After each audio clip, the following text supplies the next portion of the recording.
দাদা আছেন। আমরা ক্যাবলাদার কাছ থেকে দুটো কথা জেনে নেব। এইটা দ্বিতীয় বর্ষ, এই মুক্তধারা যেমন নাম দিয়েছেন রাষ্ট্রদা, এই নাটকের প্রতিযোগিতার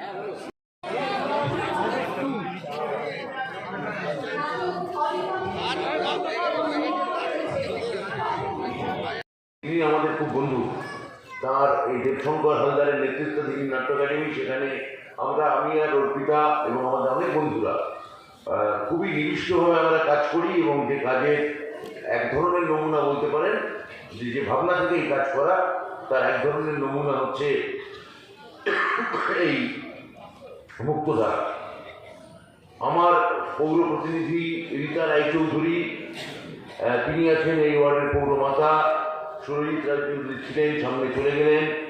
আছেন দেবাশিস বন্দ্যোপাধ্যায়, রাজেশ শর্মা, বরুণ নন্দী, তন্দ্রা সরকার, বিউটি হালদার, মুনমুন চট্টোপাধ্যায়, জয়ন্তী সাহা, পরপর পদবী সব ভুলিয়ে যায় আর কি, উষা দেবনাথ, গোপা পাণ্ডে, প্রবীর পাল আর সৌভিক রায়চৌধুরী ঘোষ, এরা আছেন।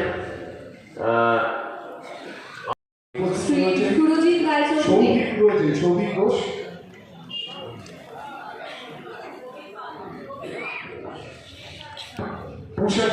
উষা দেবনাথ রয়েছেন। তাদের সকলকে আমাদের শ্রদ্ধা, তারা এখানে এসে উপস্থিত রয়েছেন এবং সুস্থতা তৈরি করুন শিক্ষা তুলে আমাদের সরকারের ছোট্ট অংশ।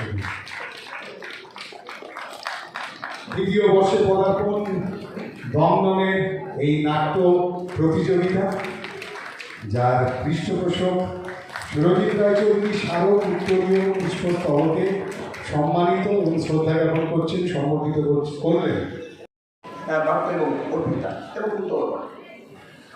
তো তাদের সঙ্গে মঞ্চ শেয়ার করতে পারছি এই 83 বছর বয়সে। এটা আমি গ্রেটফুল টু ক্যাবলা, কেন তার যে ব্যবস্থাপনা একটা অভিজ্ঞতা। আমি অনেকদিন প্রায় 40 বছর এখানে আছি। এই অঞ্চলের কোথাও কখনো এইভাবে একান্ত নাটক প্রতিযোগিতা আনুষ্ঠানিকভাবে অনুষ্ঠিত হতে দেখিনি। এই প্রথম ক্যাবলা, যাকে আমি থিয়েটারের লোক সকলের প্রিয়তা, সকলের বিশ্বাস বলবো, যেন মনে হয় কম করেছি। কি বলবো, নাট্যকার বলবো, অভিনেতা বলবো, বিশ্লেষক বলবো, কি বলবো। এবং সৌভাগ্যের ব্যাপার। আমার পেছনে যারা বসে আছেন তিনজন, তারা বাংলা থিয়েটারের নক্ষত্র নয়। আগামী দিনে বাংলা থিয়েটার যতদিন বেঁচে থাকবে ততদিন এদের নাম উচ্চারিত হবে। তারা হচ্ছেন আমাদের প্রাপ্তবর্ষ, অর্পিতা ঘোষ এবং কুন্তল। এরা তিনজন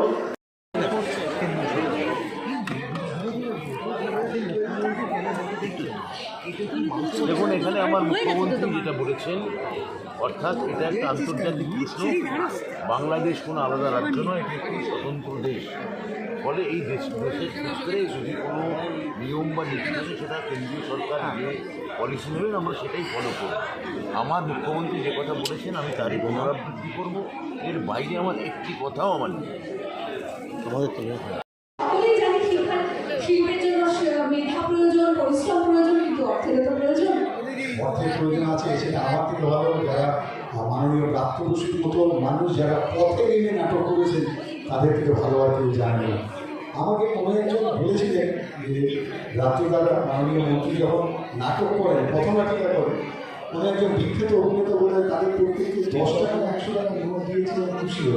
আর একদিকে তাদের নাটক দেখে তখন সেই 10 টাকা 100 টাকা কি তুলনাহীন উৎসাহ প্রদান করতো একটা নাটকের মানুষের কাছে। আজকের দিনে যখন